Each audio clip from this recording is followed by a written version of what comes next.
Are you ready to dive into the heart of music business? Introducing the Rhythms and Rights podcast brought to you by SAMRO. And ask me, what is SAMRO? I want to go register my music there. If I will I be whatever? And I never know what SAMRO is. SAMRO is like God, like it's a mystery. How does it work? How does SAMRO work, please? Explain it to me. Join us as we unravel the complexities of music rights management, share inspiring industry stories, and provide valuable insights for composers, authors, and publishers.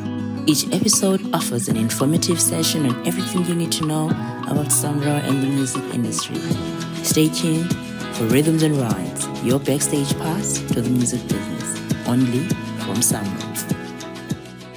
Hello and welcome to the Rhythms and Rights podcast with SAMRO. My name is Nandi and I'm your host. Today we are chatting with the General Manager of Sales at SAMRO, Mr. Karabo Senna. Welcome, sir. Hi, Nandi. Yeah, How thank are you. you doing today? Yes. And I'm not sir, I'm Karabo, but thank you. Yeah. Okay, all right. I just want to have conversation about the licensing process at SAMRO. Yeah. We have a mandate under the Copyright Act, Sure. right? So how does SAMRO's mandate under this copyright influence its licensing operations? Yeah. So I think for me, even before we get to the Copyright Act, right, the simple thing is anybody can understand that anytime you use something that doesn't belong to you in some way or format, you need to pay for it, right? Mhm. So where we come in, and obviously speaking to now the Copyright Act, is simply saying for everything that you use, which is related to music, because music is protected under the Copyright Act. So simply Section 2 says that you need to get, music is part of what we call intellectual property. And then Section 6 says anytime you use music, you have to obtain permission. But in the practical world, how do you obtain permission? Permission is simply obtained by obtaining a license, because not everybody, if I'm running a club, it's difficult to say, okay, I'm going to play, 500 songs and I'm going to call up every single person. Yeah, And that's not going to work. it's right? impossible. So how now we facilitate that process is to say, you get all these rights in one place, right? So Right. now being SAMRO, you get all these rights there in terms of these musicians, that's what I mean. And then from there on, you are able to go to one place where you can source a right. Obviously, specifically for SAMRO, we'll touch on it. It's for what we call a performing right, a PR. So then you are able to pay a certain license fee for you to then use the music. So that's simply it. And it starts from understanding that whatever is not yours, you cannot just use it for free. That the world doesn't work like that. Yeah, absolutely. Nothing is for free. Yeah. Are there any recent amendments to the Copyright Act that have impacted SAMRO's licensing practices? Yeah. So there's nothing recent that has actually affected us, but there is something that can potentially have an impact in certain licenses, right? Not every single license, but some licenses, there may be some impact. I think people that follow SAMRO quite closely would know that the Copyright Amendment Bill is one that SAMRO has been, quite vocal about. Yes. And purely because of a few things, but I think the key one there being where we have a difference from us moving from what we call fair dealing to fair use. Right. And the simple understanding there is that fair dealing is very prescriptive on saying these are the exceptions, Yes. to say the only time you do not pay a license is for the following reasons. But fair use, says that, listen, technically somebody can use something and sort of justify it after, in a sense. And that creates a lot of, issues, especially to creators of music, right? Mhm. And if somebody's sitting there thinking, what impact does that have really? Is that you may have people stopping to write music or stopping to create music. And it will affect literally what we consume, even as a general public. So for us, we are saying all these particular creatives deserve to actually be compensated for their creations. And, the law should obviously support it. And fair dealing is the way to go, not fair use. Absolutely, absolutely. Now, let's look at the overview of licensing requirements. Yeah. Right. So can you provide an overview of the types of licensing that SAMRO offers to music users and what specific activities each license covers? Sure. So let's start from the top firstly. So we have I think around about 5 sort of like types of licenses, and I'll break it down a little bit more. Right. So firstly, you have what we would call, let's say, a general license. So a general license is what we would give a restaurant, a hotel, a park. So it's general in a sense that, we literally look at the space and we say, we call it audible, sort of like music. Right. So if your space is 1,000 square meters, we would license for that space, right? A restaurant would look at the number of seats and the size of the restaurant will license for that space. So that's the type of license.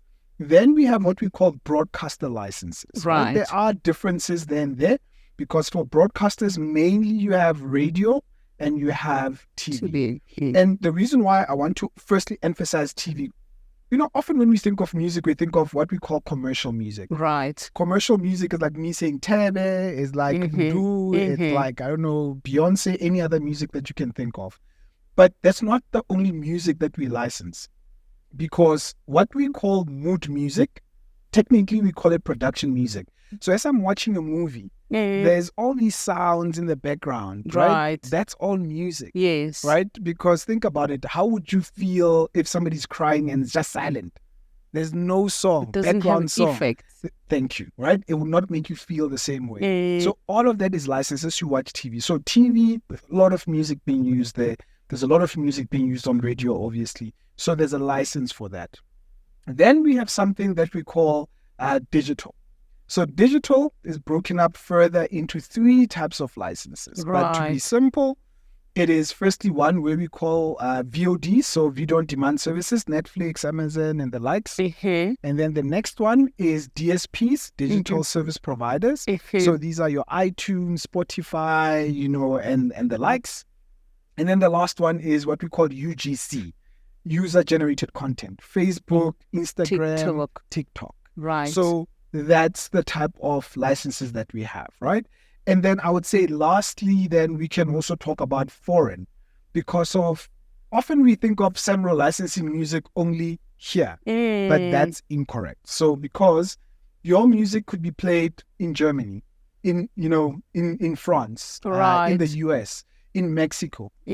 How does that money come through this side? And this could be on DSP services, it could be on normal TV, it could be on normal radio. So what we do there, we set up agreements with societies like us overseas, right? There's just about 100 of them. And then from there on, they will report on everything that is played this side. I mean, on their side, we'll report on everything played this side. So that is why we often say, play local music on radio and TV, because guess what? We get to keep more money here. Absolutely. Yeah. Absolutely agree. That's very profound. So now let's talk about the application process. What is the step-by-step process for business to apply for a music license at SAMRO? Yeah. So obviously you said business, right? Music, firstly, the usage of music is not just for business. It's for business and individuals. So technically, if you're getting married, you should actually have a license. Oh, my word. Yeah, on a technical level. But in any way, so let's park that for now. So people would obviously use music in their daily usage. Yes. The only time where somebody says, when is it that I don't need to get a license? It's only if it's for just, your own personal usage. So us chilling, just the 3-4 of us, great. But technically, the moment you start having a party, I'm inviting 20 different people, 30 different people, you should have a license. So anytime you do that. But yes, we know that for the most part, people take a license because there's some commercial part to it. Absolutely. I'm doing a music festival, so I'm inviting people. So with that said, the easiest path to follow is that because we've got different licenses, and the differences is unique because it may affect how much you actually end up paying, we would then say, go to our website, which is www.samro.org.za, and you follow the path, because there's 2 parts. There's one called creator. This is for the people that obviously create the music. That's our members of SAMRO, which are just about 150,000 of them. And then on the other side, the user is obviously the people that use the music. Follow the path of the user. You will then be given options to say, okay, what are you going to use this music for? When you get there, you click those options. Some licenses, you'll be able to get the pricing immediately because it's straightforward, like a DJ license. It's like, okay, fine, it's about 1,300. You are able to do that and then obviously proceed and pay. But some license, if I'm doing a gig and this gig is going to have 20,000 people, there's a difference, right? So we need to look at venue. We need to look at obviously sort of like the overall expenditure of the venue. So to give you an example, if you have a gig where it's ticket sales, we would literally then license 2% of the ticket sales. So meaning, if I'm going to make X amount, SAMRO would license for 2% of that. So that's the license tariff. So you engage with us, we help you through that process. There's an agreement that we complete, and then your event is only licensed, by the way, after you have paid. So it's not you signing an agreement with us. You sign an agreement, we give you a code. After we give you a code, yes, an invoice will follow, but thereafter you pay. Then your event is licensed because that's when you can get a compliance certificate. I can't pay after the event. Technically, no. Arrangements can be set up, but for the most part, we are always firm on the fact that we prefer that you do the payment prior. Yes. Because from our perspective, what we strive to do is to obviously make sure that your event is compliant prior to you actually having the event, because that's key. If tomorrow there is an artist that says, oh, has this event been licensed? We need to be able to say, yes, it has. Right? Not, oh yeah, maybe we will get the money later. We are not sure. So that's the trick. I get it. I get it. So are there any specific documents or information that the applicants need to provide during application process? Yeah, I think the most important things, it's obviously, let's start off with the parameters. So the parameters are the things that we look at when we price the respective sort of like, let's say, licenses itself. Yes. Because you could be, like we said, it could be a club. It could be even a chisanyama. It could be an office, like it's a canteen. It could be a salon, right? Where people go and cut hair. It could be a car wash. Let's not forget those. It could be even sometimes where, you are starting up your own sort of like digital, or what you call a digital online radio. Right. So there could be so many permutations when you want a license to play music. So for us, it's important, firstly, you start by providing us with those specifics. I mean, it's normally 2 or 3 questions that we have to obtain for the specific license. Once we have that, then what is key then is obviously you completing the agreement that we share with you. In that agreement, the people or the person that is to sign for it would be the director, one of the directors, obviously, or somebody who's given permission to do so. Once that person has signed, essentially it's a very fluid process. There's not a lot of nitty-gritties that has to be shared, because we want to make it quite easy, to make sure that you can comply and we facilitate that particular engagement. It's not like you're applying for a house, so it's very straightforward. Awesome. Yeah. I love that. It's quite simple. No, it's very simple. Yeah. Let's talk about the fee structure, which is something that most people always ask about. Sure. Us at SAMRO. So how are the licensing fees determined for the different types of music usage, such as the background music in a restaurant versus a live performance in a concert venue? Yeah.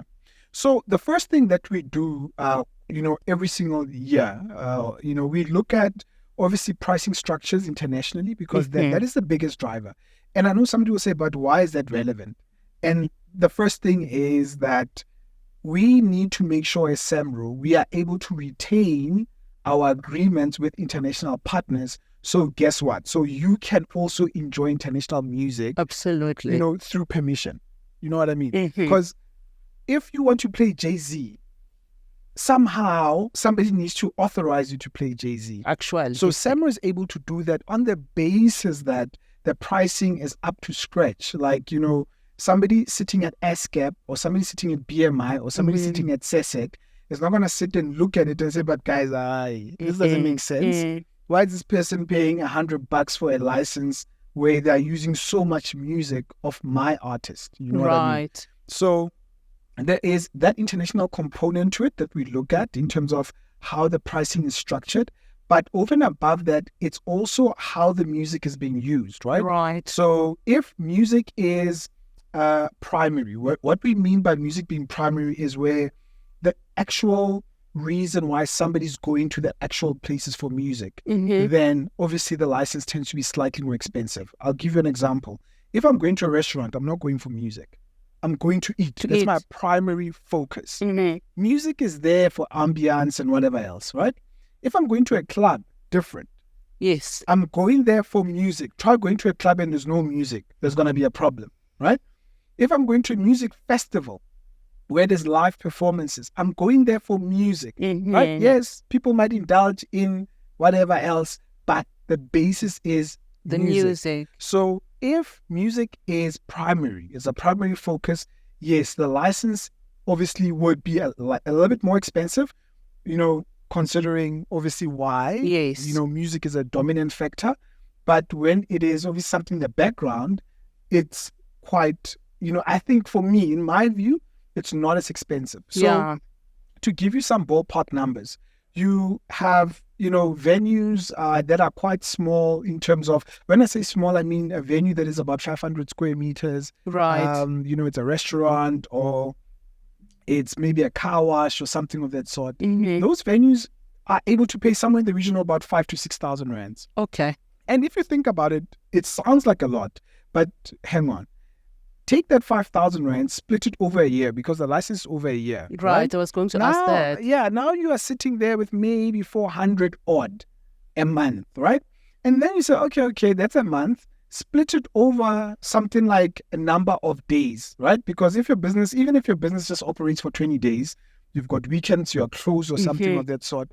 You are sitting there, then all of a sudden, you're talking about 20-something rand, like 21 rands or something per day. Not a lot. So it's like, it's not a lot of money for you to play any song that you want to play. Yes, absolutely. Compared to the amount of music that you're going to be playing in there. And the value it adds to your business. Right. Because it's not just about what you're paying. Because, a lot of us, we focus, but I'm paying so much.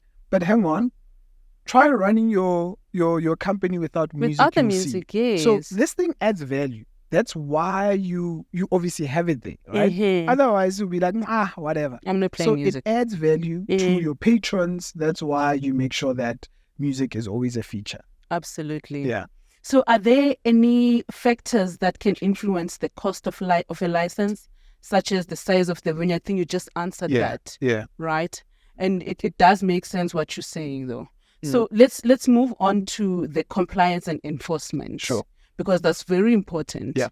What measures does SAMRO take to ensure that businesses comply with licensing requirements?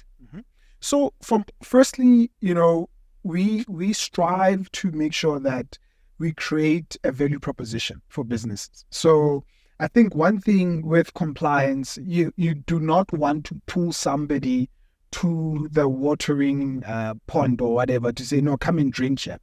We strive to give you value.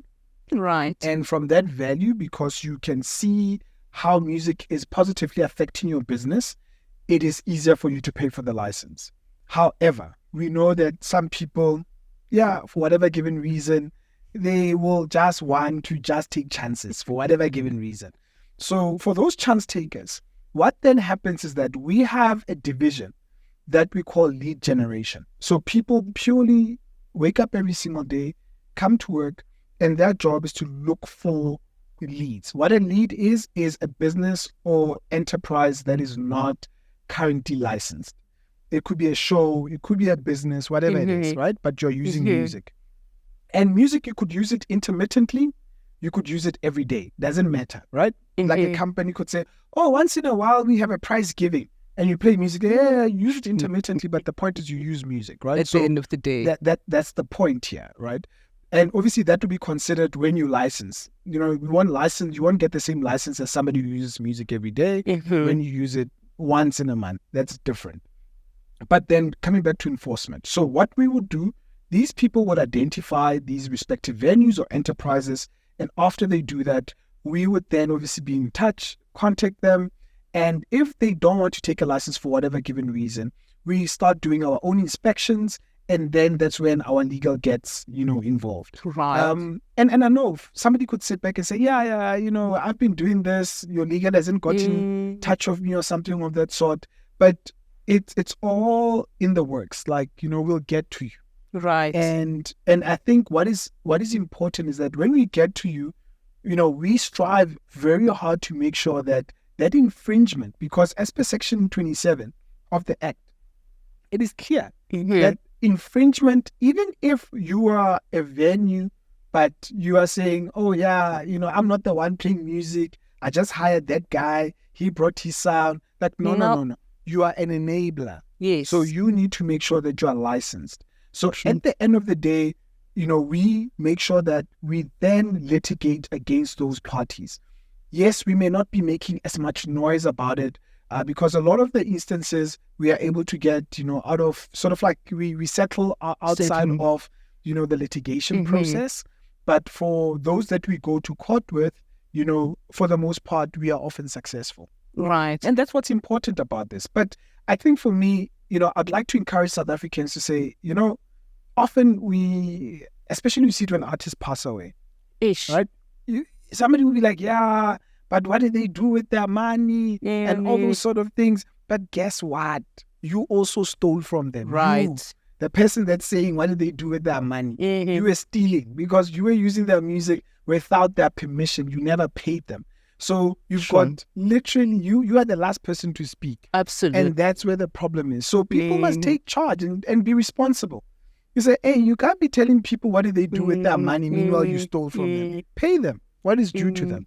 And I think most of that, it talks to the education that the community has about the industry and what the artists know about the industry. It's very important for them to know that when you play somebody's music without permission or paying license, you're actually stealing from somebody's family income. Yeah, and it's education and stubbornness. Yes. Some people, lack of knowledge, true. Yeah. Once they know, they comply.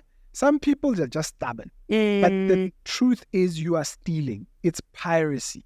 Right. So that's what we need to call it. I remember a time when I first came in Joburg, we had something called Operation Tutula, but not the recent one. That one. One. The other one, So what are the potential consequences for business that fail to actually obtain the licensing? So there's mainly two. So it's either criminal process, right, or civil litigation, right? Right. And you would have noticed that lately. I mean, before we were just following the civil process, but now we are even moving forward with certain key businesses with following criminal litigation because. Sometimes people know, okay, let me see what I can get away with, and then I'll pay when it comes to it. But, with the criminal process, it's more like, no, let's get to a point where people actually are held accountable, these directors, because at the end of the day, it's the law. It's not a maybe. It's the law. Yes. So when we talk about compliance, it's simply good governance. Good governance means following the law and making sure that as a business, you don't even wait for us to come to you, because you should essentially have people in your entity that make sure that you comply. And that's the least that you can do as a business, besides obviously providing jobs, making sure that you're going concern and the likes. But where it comes to music, make sure that, you comply, and paying your SAMRO license is certainly one of those. Yeah. All right. No, that's actually very profound. Now, let's move to a very topical issue that SAMRO members are always up in arms about, which is the distribution of royalties. Sure. How does SAMRO ensure that the royalties collected from the license fee are fairly distributed to music creators? Yeah. So you remember I spoke about different types of licenses. Yes. So they would range from broadcasters. So broadcasters generate the highest portion of licenses. Just to give you some numbers.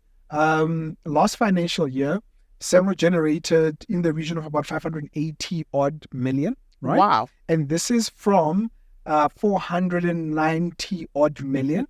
So there was growth somewhere in the tune of about 80 odd million, right? So in percentage terms, there was growth of 15.3%. That has never ever happened before. Nice. So obviously that's the trajectory that we want to keep. So that pool of income predominantly comes from broadcasters, where we have radio and TV. Then the next biggest contribution would be digital. So remember, I said DSPs, VODs, and then UGCs. That's the biggest pool in terms of contribution. And then there is also general licensing. So, these grocery stores where we go and we buy our food, those companies generate somewhere for music licensing in somewhere in excess of about 100 million rands. Oh, wow. I mean, that's a lot. That's right? quite a lot. Yeah, I mean, these big, sort of like grocery stores that we know about. Yes. Even clothing stores, because there's not many clothing stores you'll go to and there's no music. Have you been to Small Street? Yeah, but I hear you, and we are actually focusing on those. You should. So that they are small, but the point is still pay your dues. Yeah. And these massive clothing stores, they play music. Those people or those companies are actually great contributors to musicians. As much as sometimes you don't recognize their effort, they actually impart a lot. So in that distribution, what happens is that obviously usage from TV, we receive what we call usage reports. Right. And those usage reports are then used to then tally up how much music was played on TV by or from whom, and then we pay those people accordingly. For radio, that's why SAMRO has something that we call RNG.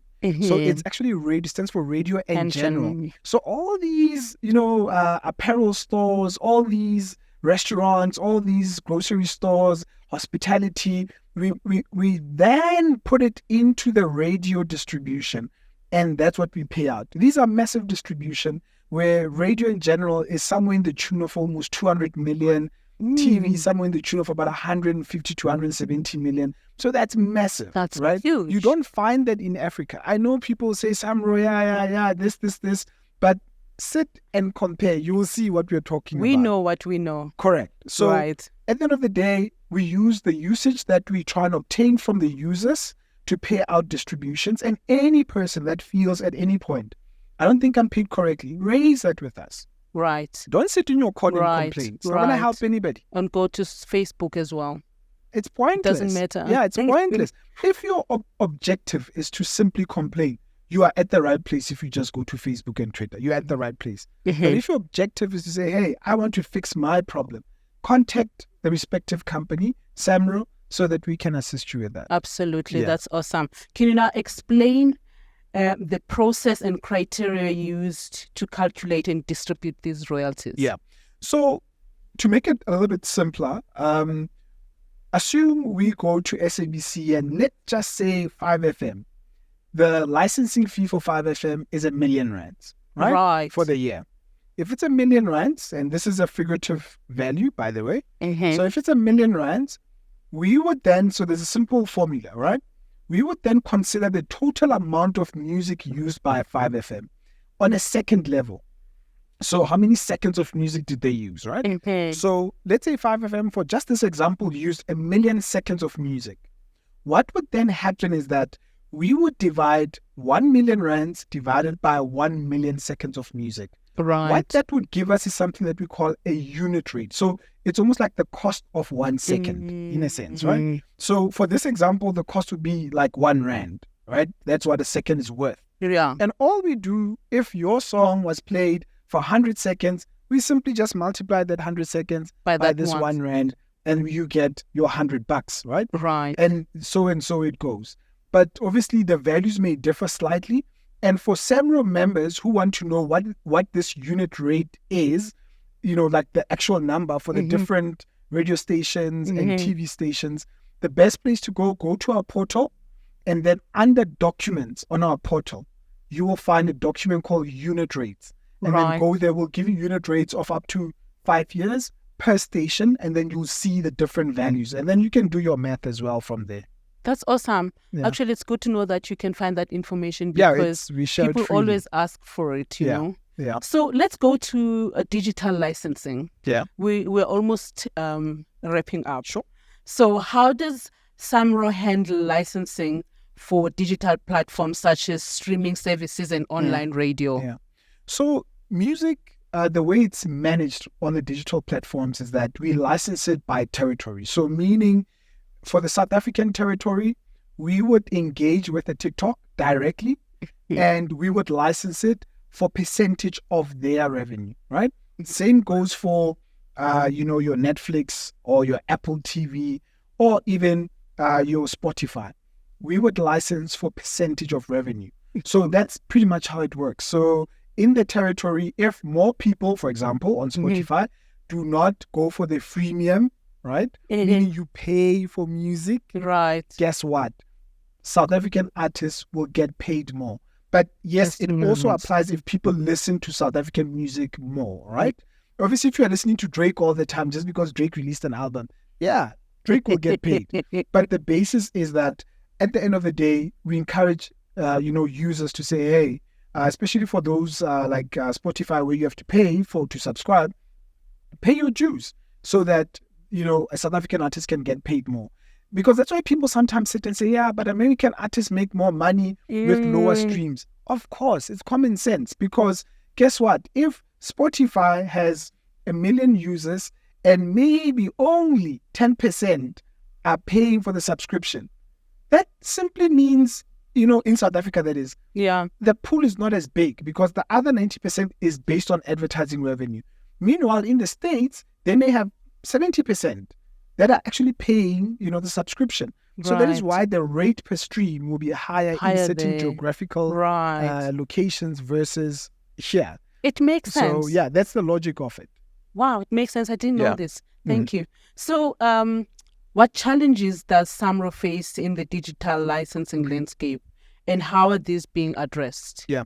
So the simplest one is firstly piracy. Yes. And so, most people share songs sometimes without thinking about it on WhatsApp. You just share a song.